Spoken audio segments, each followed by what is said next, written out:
میں ہم تمام کو اس بابت دے رہے اور اپنی کی بات سننے کے لیے جمع فرمایا.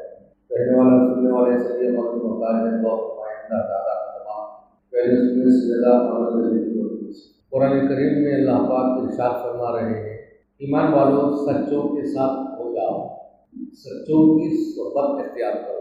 یعنی سچے لوگ اللہ والے جو ہر وقت ہمیشہ دنیا میں رہیں گے, ان کی دوستی, ان کا ساتھ, ان کی معیت یہ اختیار کرو.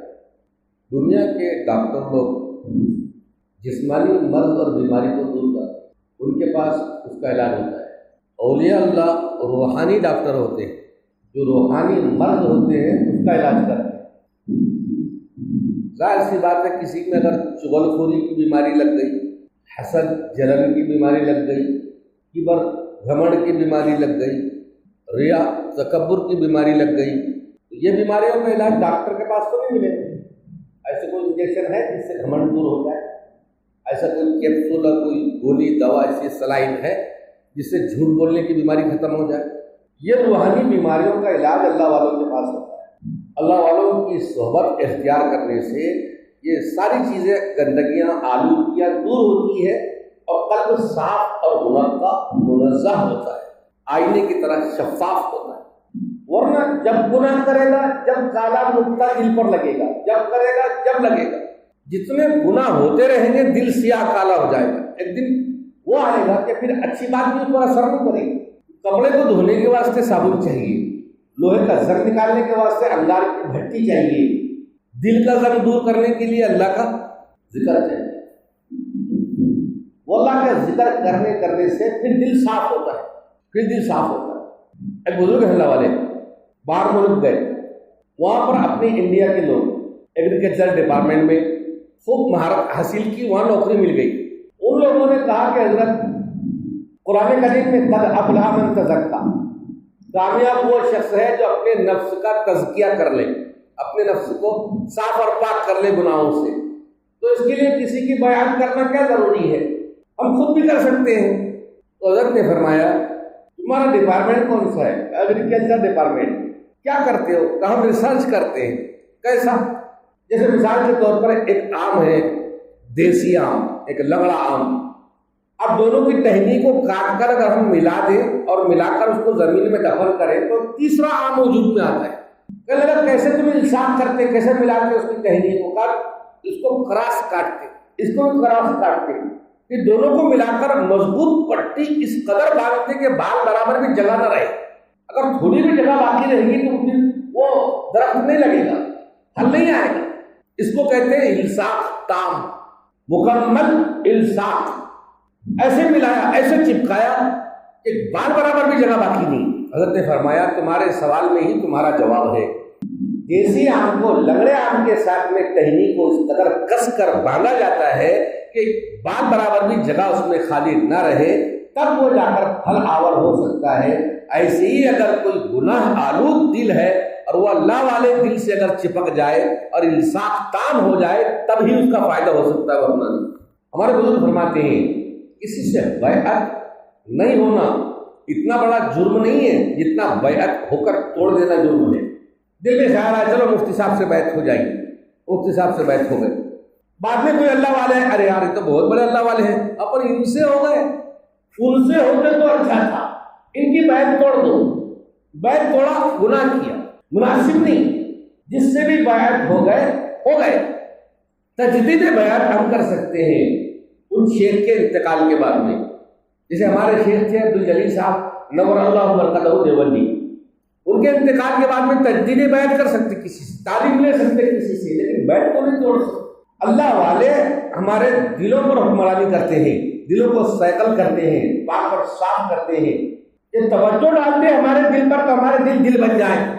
اہل دل آکس کے دل رامی دہت, دل دہت پورا کے دل رامی دہت. اہل دل وہ ہوتے ہیں جو دل دیتے ہیں, اور وہ دل اس کو دیتے ہیں جس نے ان کو دل دیا. دل کس نے دیا؟ ہم کو دل کس نے دیا؟ اللہ. ہم دل کس کو دیں گے؟ اللہ کو. ان فی الجسد مضغہ فاذا صلحت صلح الجسد كله واذا فسدت فسد الجسد كله الا وهي القلب او كما قال علیہ السلام. انسان کے بدن میں گوشت کا ایک لوتھڑا ہے, ٹکڑا, جب وہ سلامت رہتا ہے بدن سلامت رہتا ہے، جب وہ بگڑتا ہے بدن بگڑ جاتا ہے۔ سرکار فرماتے ہیں خوب غور سے سنو، وہ انسان کا دل ہے، دل سدھرے گا بدن سدھرے گا، دل بگڑے گا بدن بگڑے گا۔ دل سدھرا ہوا ہے تو ہاتھ سے، کان سے، آنکھ سے، ناک سے، زبان سے، دل و دماغ سے نکلنے والے اعمال صحیح سلامت ہوں گی۔ دل میں بگاڑ اگر ہے تو پھر آنکھ غلط دیکھے گی، کان غلط سنے گے، زبان غلط بولے گی، حتیٰ کہ دل و دماغ غلط سوچیں گے۔ دل میں بگاڑ ہے۔ ظاہری اعتبار سے بھی دل خراب ہو جائے تو انسان گیا، دل بنا ہوا ہے تو انسان کی زندگی باقی، اور باطنی اعتبار سے بھی دل اگر بنا ہوا ہے، اللہ کی یاد میں مست ہے، تو اس کے سارے اعمال صحیح سالم ہیں۔ لیکن اگر اس کا دل بگڑا ہوا ہے تو پھر اس کے اعمال بھی بگڑے ہوئے نکلتے ہیں۔ اس لیے اللہ والے دل کو بناتے ہیں۔ اللہ والے جو ہوتے ہیں وہ ایمان والوں کے دلوں پر حکمرانی کرتے ہیں، بے تاج بادشاہ ہوتے ہیں۔ ظاہری رونق اور ظاہری سونے چاندی اور زمرد اور ہیرے موتی کے تاج سجانے والے بادشاہ انسانوں کے جسموں پر حکومت کرتے ہیں، جن کے نام لیوا آج بھی باقی نہیں۔ کوئی بتا دے چنگیز خان کی قبر کہاں پر ہے؟ کون جاتے چنگیز خان کی قبر پر؟ کتنے بادشاہ گزرے، دنیا سے چلے گئے، قبروں کا پتہ نہیں، کوئی ان کے نام لیوا نہیں۔ اور نام آ جائے کسی بادشاہ کا تو کوئی رحمت اللہ علیہ بھی نہیں بولتا، چنگیز خان رحمت اللہ علیہ، تیمور اللہ رحمت اللہ علیہ، کوئی بولتا ہے ایسا؟ لیکن دلوں پر حکمرانی کرنے والے آج بھی ان کے نام زندہ ہیں، اور ان کے نام کے ساتھ لوگ القاب لگاتے ہیں اور دعاؤں میں یاد رکھتے ہیں، جو دنیا میں برسوں پہلے چلے گئے دنیا سے۔ خواجہ معین الدین چشتی رحمت اللہ علیہ جب ہندوستان میں آئے تھے تو اکیلے مسلمان تھے، اور جس وقت جنازہ اٹھا تو 90 لاکھ لوگ نبی کا کلمہ پڑھنے والے تھے۔ یہ آدمی کی محنت پر 90 لاکھ لوگ مسلمان ہوئے، 90 لاکھ کافروں نے ایمان تو قبول کیا۔ انہی 90 لاکھ کی اولادوں میں سے ہم کہیں نہ کہیں ہیں، اوپر ہمارا سلسلہ پتہ نہیں کس غیر مسلم سے جا کر ملتا ہے۔ 90 لاکھ لوگ، دل پر حکومت کرنے والا بے تاج بادشاہ آج بھی قبر میں 850 سال سے پڑا ہوا ہے، لیکن آج بھی کوئی بہترامی کے ساتھ میں نام نہیں لیتا۔ جب بھی نام آئے گا خواجہ معین الدین چشتی رحمت اللہ علیہ کہے گا، بہترامی کے ساتھ نام نہیں لیتا۔ زندہ جاوید جن کے نام اور جن کی شخصیتیں، یہ ہے دل پر حکومت کرنے والے، دلوں کو سیکل کرنے والے، صاف کرنے والے۔ محنتیں رہی ان کی۔ اللہ والے بہت عجیب عجیب انداز میں اصلاح کرتے ہیں، نفس کو مارنے کے لیے، نفس کو ختم کرنے کے لیے، میں پناہ کو ختم کرنے کے لیے۔ ہم نے گزشتہ ہفتے بھی آپ کو بتائی، ساری دنیا کے انسانوں کا کفر اللہ کی ذات کا انکار ہے۔ جو دنیا میں کافر ہیں وہ اللہ کی ذات کا انکار کرتے ہیں، اس لیے کافر ہیں۔ شیطان اللہ کی ذات کا انکار نہیں کرتا، اس کا کفر، اس کا کبر ہے۔ یعنی کافر اگر ہوا تو کبر اور گھمنڈ کی وجہ سے ہوا، تکبر کی وجہ سے کافر بن گیا۔ تکبر عزازیل را خار کر بزندان لعنت گرفتار کر، کہ تکبر نے شیطان کو لعنت میں گرفتار کر دیا، لعنت کا توق اس کے گلے میں ڈالا گیا، کافر بن گیا۔ اللہ کی ذات کا انکار نہیں کیا اس نے۔ گھمنڈ، تکبر، یہ بہت بری بیماری۔ میں بنا، میں ہوں، میں علم والا، میں جسم جان والا، میں باڈی بلڈر، میں پیسے والا، میں حسن و جمال والا، ہے میرے جیسے کسی کو اولاد تو بتاؤ، ہے میرے جیسا مال والا کوئی تو بتاؤ، ہے میرے جیسا حسن والا تو کوئی بتاؤ، ہے کوئی میرے جیسا علم والا تو بتاؤ۔ اور مولانا تھانوی رحمۃ اللہ علیہ نے ایک آدمی کو خلافت دی، لے بھائی تجھے خلافت کی پگڑی باندھتے ہیں۔ تو وہ رونے لگا، حضرت آپ یہ کیا کر رہے ہیں؟ مجھے تو کچھ بھی نہیں آتا، میں نے کچھ سیکھا نہیں، مجھے کچھ آتا نہیں، اور آپ مجھے خلافت دے رہے ہیں۔ حضرت نے فرمایا کچھ نہیں آتا اس لیے دے رہا ہوں، کچھ نہیں آتا اسی لیے دے رہا ہوں۔ بندہ یہ کہے کہ مجھے کچھ نہیں آتا، میں کچھ نہیں ہوں، اسی بول پر تو خلافت اور ولایت ملتی ہے۔ اگر یہ کہتا کہ مجھے بھی کچھ آتا ہے تو یہاں سے تجھے مریدی بھی نہ ملتی، خلافت تو دور کی بات ہے، مریدی بھی نہ ملتی۔ یہی تو ہے بندے میں یہ چیز آئے کہ مجھ میں کچھ نہیں، مجھ میں کچھ نہیں، مجھ میں کچھ نہیں، وہ اللہ والا بنے۔ حضور پاک علیہ السلام مکہ المکرمہ سے نکلے، مدینہ المنورہ سے یمن کی جانب جا رہے ہیں، کچھ کلومیٹر باقی ہے، سرکار نے صحابہ کو رکوایا، رکو، سب رکے۔ کیا ہو گیا؟ کہ مجھے یمن سے اللہ کی محبت کی خوشبو آتی ہے. کوئی ہے اللہ والا جس کی خوشبو آتی ہے. وہ کون تھے؟ اویس قرنی رحمۃ اللہ علیہ. حضور کے زمانے میں پیدا ہو گئے تھے، چاہتے کہ حضور کا دیدار کرتے، ایمان کی حالت میں صحابی کا مرتبہ مل جاتا. لاکھوں کی تعداد میں تابعین ہیں، سب کو ایک پلڑے میں رکھ دو، ادنا درجے کے صحابی کو پلڑے میں رکھ دو، وہ ادنا درجے کا صحابی ان لاکھوں تابعین کے درجے سے بڑھ جائے. برابری نہیں ہو سکتی. ادنا درجے کے صحابی کی برابری نہیں ہو سکتی جس نے ایک مرتبہ نبی پاک علیہ السلام کو ایمان کی حالت میں دیکھ لیا، جن کے بارے میں حضور نے فرمایا صحابہ کلہم عدول، صحابہ سب کے سب انصاف پرست. جن صحابہ کے بارے میں حضور نے فرمایا اصحابی کالنجوم فبأیہم اقتدیتم اہتدیتم، میرے صحابہ ستاروں کے مانند ہے، کسی ایک کی بھی اقتدا کر لو گے کامیاب ہو جاؤ گے. کئی صحابہ کے بارے میں حضور نے فرمایا اللہ فی اصحابی لا تتخذهم غرضا من بعدی ومن احبهم فبحبی احبهم ومن ابغضهم فببغضی ابغضهم. تمہیں محبت کا معیار اور ضابطہ دے کر جاتا ہوں، جس نے میرے صحابہ سے محبت کیا اس نے مجھ سے محبت کیا، جس نے ان سے دشمنی کیا اس نے مجھ سے دشمنی کیا. میرے صحابہ کے بارے میں اللہ سے ڈرو. اور قرآن کریم ان صحابہ کے بارے میں کہتا ہے رضی اللہ عنہم ورضوا عنہ، یہ وہ پاکیزہ چنیدہ نفوس ہے، وہ پاک باز بندے ہیں حضور کے امتی، اللہ ہمیشہ کے لیے ان سے راضی ہو گیا اور وہ اللہ سے راضی ہو گئے. ان کی رضاعت کا اعلان، ان کے خوش ہونے کا اعلان اللہ پاک قرآن اور اپنے کلام میں کرتا ہے. کتنے اونچے مقام کا صحابہ کے درجہ. عبداللہ بن مبارک سے کسی نے پوچھا حضرت معاویہ درجے میں بڑے ہیں یا آپ بڑے ہیں؟ عبداللہ بن مبارک تابعی تھے اور حضرت معاویہ صحابی تھے جو حضور کے نسبت اور صالح صاحب ہونا.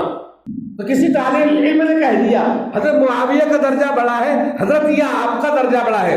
آپ کے درس حدیث میں 5 نہیں 10 ہزار لوگ آ کر بیٹھتے ہیں، آپ کا درجہ بڑا ہے یا ان کا درجہ بڑا ہے؟ حضرت عبداللہ بن مبارک فرماتے ہیں تم میرا معاویہ کے ساتھ میں جوڑ کرانا چاہتے ہو؟ ارے حضرت معاویہ حضور کے ساتھ میں جس جنگ میں شریک ہوئے ہو اور معاویہ جس گھوڑے پر بیٹھے ہو اس گھوڑے کی ناک میں جو گرد و غبار اور مٹی بیٹھی ہے عبداللہ بن مبارک اس کی برابری بھی نہیں کر سکتا. ایک صحابی کا مرتبہ اتنا بڑا ہوتا ہے. اویس قرنی اگر چاہتے تو نبی کی زیارت کر کے یہ صحابی کا مرتبہ حاصل کر لیتے، لیکن اویس قرنی کیوں نہیں آئے حضور سے ملاقات کرنے کے لیے اور صحابی کا مرتبہ کیوں نہیں حاصل کیا؟ تمنا تو دل میں بہت تھی، طلب اور طلب تو دل میں بہت تھی، مگر اماں بوڑھی ہے، بیمار ہے، میں چلا جاؤں تو اس کا خیال کون کرے گا؟ میں ہاتھ سے روٹی بناتا ہوں، میں ہاتھ سے سالن بناتا ہوں، روٹی کو سالن میں بھگو کر لقمے بنا کر ماں کو کھلاتا ہوں. میں اگر چلا جاؤں تو ماں کا خیال کون رکھے گا؟ ایک تو ماں کا احترام ہے، ایک حضور کا دیدار سے مشرف ہونا ہے، لیکن سرکار کے دیدار کو سائیڈ میں رکھا، ماں کی خدمت کو سامنے رکھا. اللہ پاک نے وہ مرتبے نصیب فرمائے کہ سرکار نے اویس کو دیکھا نہیں اور اویس نے سرکار کو دیکھا نہیں، لیکن اس کے باوجود میرے نبی علیہ الصلوۃ والسلام آئندہ کے بارے میں یہ کہتے ہیں ابو بکر عمر اگر تمہیں اویس مل جائے تو تم اس سے اپنے حق میں دعا کرانا، ان سے اپنے حق میں دعا کرانا. کن سے کہہ رہے ہیں؟ ابو بکر سے. کس سے کہہ رہے ہیں؟ عمر سے، جو خلفائے اربعہ میں ہیں، جو عشرہ مبشرہ میں ہیں، جن کو جنت کی خوشخبری ملی، جن کو دنیا میں خدا کے سلام آئے، جن کی بیٹیاں نبی کے نکاح میں ہیں، جن کو دیکھ کر شیطان رستہ بدلتا ہے، جن کے مشورے کے مطابق قرآن اترتا ہے. جس جگہ قرآن میں ایسی ہے کہ جو مشورہ عمر نے نبی کو فرش پر دیا، اللہ نے اسی مشورے کے مطابق فیصلہ عرش پر دیا. اتنے بڑے مرتبے والوں کو نبی فرما رہے ہیں عمر ابو بکر اگر تمہیں اویس مل جائے تو اس سے اپنے حق میں دعا کرانا. کون اویس یا رسول اللہ؟ یمن کا رہنے والا، قبیلے بنو عامر کا ہے، خاندان اس کا قرن ہے، رنگ اس کا کالا ہے، قد اس کا باندھا ہے اور پیٹھ پر اس کے سفید نشان ہے. جب تمہیں ملے اپنے حق میں دعا کرا. حضور کا زمانہ چلا گیا، حضور دنیا سے پردہ فرما گئے، آپ دنیا سے وصال کر گئے. ابو بکر کا زمانہ آیا، 4-5 سال انہوں نے خلافت کی، ان کا زمانہ بھی چلا گیا. ہر سال عمر تلاش کرتے کون ہے اویس کرنی، کب آئے گا اویس کرنی، کہاں ملے گا اویس کرنی۔ حضرت عمر کی خلافت کا زمانہ آیا، ہر سال آپ پوچھا کرتے تھے، ایک سال آپ نے پوچھا جتنے حج میں حاجی لوگ آئے ہیں ان میں جو شخص بھی، جو بھی لوگ یمن سے آئے ہیں وہ کھڑے ہو جاؤ، باقی کے لوگ بیٹھے رہو۔ تو کچھ لوگ کھڑے ہو گئے، یہاں سے وہاں سے کچھ لوگ کھڑے ہو گئے۔ آپ لوگ یمن سے آئے؟ جی ہم یمن سے آئے، کھڑے رہو۔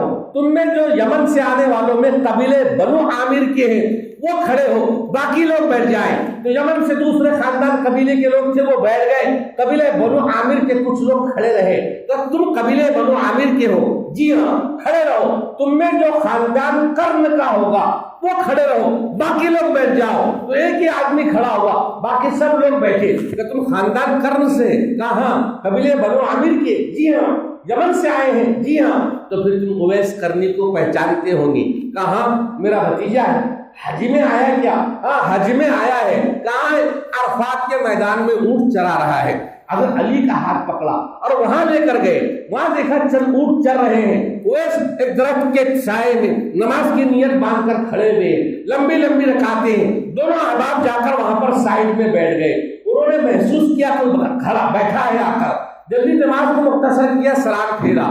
حضرت عمر نے پوچھا تمہارا نام کیا ہے؟ انہوں نے کہا عبداللہ۔ کہا عبداللہ تو سبھی ہے، اللہ کے بندے۔ عبداللہ مانے اللہ کا بندہ، وہ تو سبھی ہے، لیکن تو اپنا نام بتا۔ کہ میرا امتحان لینے کو کیوں آ گئے؟ حضرت علی نے کہا بعض دفعہ اپنا تعارف کرانا ضروری ہوتا ہے، آدمی سمجھتا نہیں ہے، ان کو تعارف کرانا پڑے گا۔ کہ میں علی ابن ابی طالب ہوں، حضور کا داماد۔ یہ عمر بن خطاب ہے، امیر المومنین، مسلمانوں کے خلیفہ اور نبی کے خسر۔ تو کھڑے ہو گئے حضرت عمر یہاں پر، خلیفۃ المسلمین امیر المومنین یہاں پر، وہ کھڑے ہو کر بیٹھو، ہاتھ اٹھاؤ، دعا کرو ہمارے حق میں، ہم آمین کہیں گے۔ وہ اس کہنے لگے یا اللہ کیا بڑی بات آپ نے کہہ دی۔ ارے آپ تو وہ مقام کے ہیں جس سے اللہ راضی ہوا، آپ تو اس مقام کے ہیں جن کی رضا کا اعلان اللہ نے قرآن میں کیا۔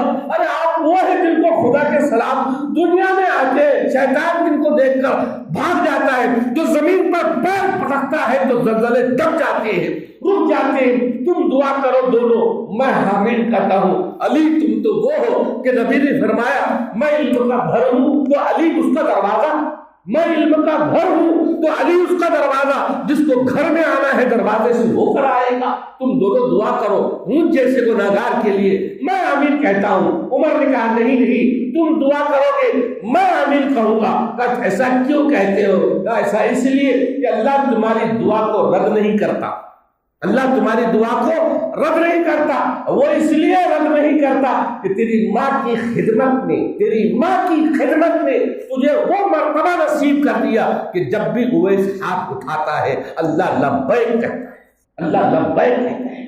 چند کلومیٹر دور ہی نبی فرما رہے ہیں یمن سے مجھے اللہ کی محبت کی خوشبو آ رہی ہے، اور وہ خوشبو تھی اویس کرنی کی، جنہوں نے اللہ اللہ اللہ اللہ کر کے اپنے دل میں اللہ اس کے رسول کی محبت کو وہ پیوست کیا ہے، وہ پیوست کیا ہے۔ ایک تابعی ہو کر دعا کے لیے ہاتھ اٹھائے، صحابی ہو کر دعا پر آمین کہے۔ اللہ والے دلوں کو بناتے ہیں، دل پر محنت کرنا ضروری۔ جسم و جان پر تو بہت محنت کر لی، باڈی بلڈر اپنے آپ کو بنا لیا، اونچے سے اونچے لباس ہم نے پہن لیا، لیکن کئی بار ہم نے یہ دیکھا کہ جن کا مشین بدن تھا، معطر کفن تھا، جو قبر کوہن ان کی اکھڑی تو دیکھا، نہ عضو بدن تھا نہ تار کفن تھا۔ جنہوں نے جسموں کو بنایا ہے باڈی بلڈر بن کر مرے ہیں، جن کے کفن اونچے اونچے کپڑوں میں پہنائے گئے ہیں، اور چند سالوں کے بعد میں جا کر دیکھو ان قبروں میں ہڈیوں نے جوڑ چھوڑ دیے، گوشت نے ہڈی کو چھوڑ دیا، سارے ریزہ ریزہ ہو گئے، کفن کے تار تار الگ الگ ہو گئے۔ کئی بار ہم نے یہ دیکھا کہ جن کا مشین بدن تھا، معطر کفن تھا، جو قبر کوہن ان کی اکھڑی تو دیکھا، نہ عضو بدن تھا نہ تار کفن تھا۔ اللہ والوں کی صحبت ضروری، کونوا مع صادقین، ایمان والوں سچوں کے ساتھ رہو، سچوں کی صحبت اختیار کرو، سچوں کو ڈھونڈو مل جائیں گے، اللہ والوں کو تلاش کرو مل جائیں گے، پھر ان کی جوتیاں سیدھی کر کے اپنی دنیا اور آخرت بنا لینا۔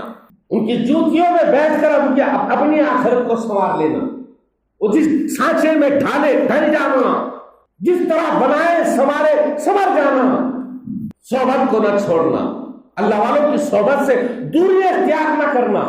کیا کچھ ملے گا میں آپ سوچ بھی نہیں سکتے۔ ایک اللہ والوں کی توجہ پڑ جائے، میرا نفس بن جائے، میری جسم و جان بن جائے۔ کاز نام کا پرندہ ہوتا ہے، افریقہ کے جنگلوں سے ہمارے انڈیا کی طرف اس وقت آتا ہے جب وہاں پر کافی گرمی ہوتی ہے اور ہمارے یہاں پر سردی کے موسم ہوتے ہیں۔ جب وہ پرندہ وہاں سے چلتا ہے تو اس میں سے مادہ پرندے انڈے دے کر آتے ہیں، پہاڑوں میں مٹی سے چھپا دیتے ہیں۔ جانوروں کا بھی ایک نظام، ان کی نسل کے چلنے کا بھی ایک نظام ہے، وہ انڈے دے کر آتے ہیں۔ اور یہاں انڈیا میں کچھ دانا وغیرہ چگ لیا کہ وہ مادہ بیٹھتی ہے اور تصور جماتی ہے، سوچ جماتی ہے، توجہ ڈالتی ہے ان انڈوں پر کہ میں انڈوں پر بیٹھی ہوئی ہوں، انڈوں کو سہ رہی ہوں، انڈوں کو گرمی مل رہی ہے، انڈوں کو میری گرماہٹ پہنچ رہی ہے۔ اور جب یہاں سے وہ دن گزار کر واپس افریقہ جاتی ہے تو ان انڈوں سے بچے باہر نکلتے ہیں۔ ایک مرغی انڈوں پر بیٹھے، ایک کبوتری انڈوں پر بیٹھے، ایک بطخ انڈوں پر بیٹھے، ایک مینا چڑیا انڈوں پر بیٹھے، تب گرمی ملے تب بچے نکلے۔ لیکن یہ پرندہ انڈے وہاں دیتا ہے، توجہ یہاں سے ڈالتا ہے۔ جب ایک پرندے کی توجہ میں سینکڑوں ہزاروں کلومیٹر دور پر جب یہ توجہ وہاں پڑتی ہے تو اس میں گرماہٹ پیدا ہو کر بچے نکلتے ہیں۔ اللہ والا کسی پر توجہ ڈالے تو اس کے دل کو گرمی کیوں نہ ملے گی۔ ایک شیخ تھے، مراقبے کی حالت میں تھے، توجہ اللہ کی طرف لگی ہوئی تھی، سامنے سے کوئی کتا گزرا، نگاہ اس پر پڑ گئی، ایک توجہ کیا پڑی، وہ کتا جہاں بھی گزرتا تھا سارے کتے اس کے سامنے ہاتھ ٹیک کر بیٹھ جاتے تھے۔ شیخ ادھر سے گزرتے کہنے لگے شیخ الکلاب ہو گیا ظالم، کتوں کا شیخ بن گیا۔ جانور پر نظر پڑے اس کی دنیا بدل جائے، ہم جیسے پر اللہ والے کی نظر پڑے تو ہماری دنیا کیوں نہیں بدلے گی۔ شیخ عبدالقدوس گنگوہی رحمۃ اللہ علیہ بہت بڑے بزرگ اللہ والے گزرے ہیں، بہت علم اور معرفت والے، اللہ پاک نے بہت بڑا مرتبہ کو ولایت کا عطا فرمایا تھا، انتقال ہو گیا، اولاد میں سے کوئی جانشین نہیں بنا، بچہ بڑا ہوا، لڑکپن، پھر جوانی، باپ سے کچھ حاصل نہیں کیا، جوانی کی عمر تھی، ایک دن اپنے گھر کی چھت پر پتنگ اڑا رہے تھے، ہمارے بھی اڑا رہے بڑے بڑے، کیا اڑا رہے تھے بولو نا، پتنگ اڑانے والے کا کوئی شرما رہے تو زور سے بولنے کو ہونا، میں ڈگا میں ڈگا کیا کیا، وہ پتنگ اڑا رہے تھے اور نیچے چند لڑکے، جاہل لڑکے، چھوٹے چھوٹے بچے، ان میں سے ایک بڑا سا لباس چوغا پہن لیا، ہاتھ میں کبڑی لکڑی اور سر پر امامہ، آگے شیخ بن کر چل رہا ہے اور چند بچے اس کے پیچھے پیچھے چلے، نقل اتارتے ہیں ہمارے محرم کی بھی نقل اتارتے بچے، بولتے وہ گیا کہ یہ شروع ہو جاتے، تو وہ ایک شیخ بن کر آگے چل رہا، دوسرے چند بچے اس کے پیچھے پیچھے چل رہے۔ شیخ عبدالقدوس گنگوہی رحمۃ اللہ علیہ کے لڑکے نے جب پتنگ اڑاتے اڑاتے چھت پر سے ان کو دیکھا کہ یہ کیا پاکھنڈ کر رہے ہیں، تو اس نے اوپر سے کہا ارے یہ جنگلی دیہاتی بے پڑھے لکھے ان پڑھ کب سے ولی بن گئے۔ جو شیخ بن کر چل رہا تھا اس نے کہا جب سے ولیوں کی اولاد کبوتر باز بن گئے۔ وہ کبوتر اڑا رہا تھا، پتنگ بھی اڑا رہا تھا، کبوتر بھی اڑا رہا تھا۔ کیا پیارا جواب دیا اس نے، کیا کہا یہ جنگلی دیہاتی بے پڑھے ان پڑھ لوگ کب سے ولی اللہ بن گئے، تو اس نے کہا جب سے ولی اللہ کی اولاد کبوتر باز بن گئے۔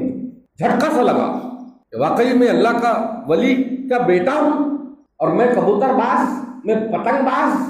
نیچے اترا، ماں کو کہا ہمیں اپنے ابا کی امانت چاہیے، ہمیں اپنے ابا کی امانت چاہیے، ہم بھی ابا جیسا بننا چاہتے ہیں۔ تو ماں نے کہا بیٹے وہ تمہارے ابا کی امانت یعنی خلافت وہ تو چلی گئی، کہاں؟ فلاں ملک میں، وہاں، ہاں وہاں ان کے مرید ہیں، ابا نے خلافت ان کو دی تھی، تمہیں وہاں جانا پڑے گا۔ یہ وہاں تشریف لے گئے، سفر کیا، جیسے ہی وہاں پر پہنچے تو پیر صاحب کو معلوم ہوا کہ میرے شیخ کا بیٹا آ رہا ہے۔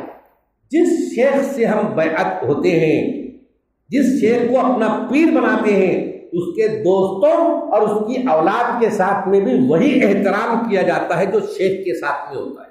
جیسے پیر کو معلوم پڑا شیخ صاحب کا بیٹا میرے پیر کا بیٹا آیا تو انہوں نے یہ لمبی قالین بچھا دی، لوگوں کو دو قطاروں میں کھڑا کر دیا، میرے شیخ کا بیٹا آ رہا ہے، فرزند ارجمن آ رہے ہیں، چلو وہ آئے، سب مصافحہ کرتے کرتے یہاں پر تو جس مسند پر بیٹھے تھے شیخ صاحب اس سے نیچے اتر کر دو زانو بیٹھے، اور پیر صاحب عبد القدوس گنگوہی رحمۃ اللہ علیہ کے لڑکے کو آپ نے گدے پر مسند پر بٹھایا اور خود سامنے بیٹھ گئے، با ادب ہو کر کھانا وغیرہ کھلایا، پانی وغیرہ پیا، پوری جب آرام سب کچھ ہو گیا تو سامنے با ادب دو زانو شیخ صاحب بیٹھ کر فرماتے ہیں فرزند ارجمن کیسے آنا ہوا تھا، ہمیں بتا دیتے تو لینے کے لیے گاؤں کے باہر تک آ جاتے، کیسے آنا ہوا؟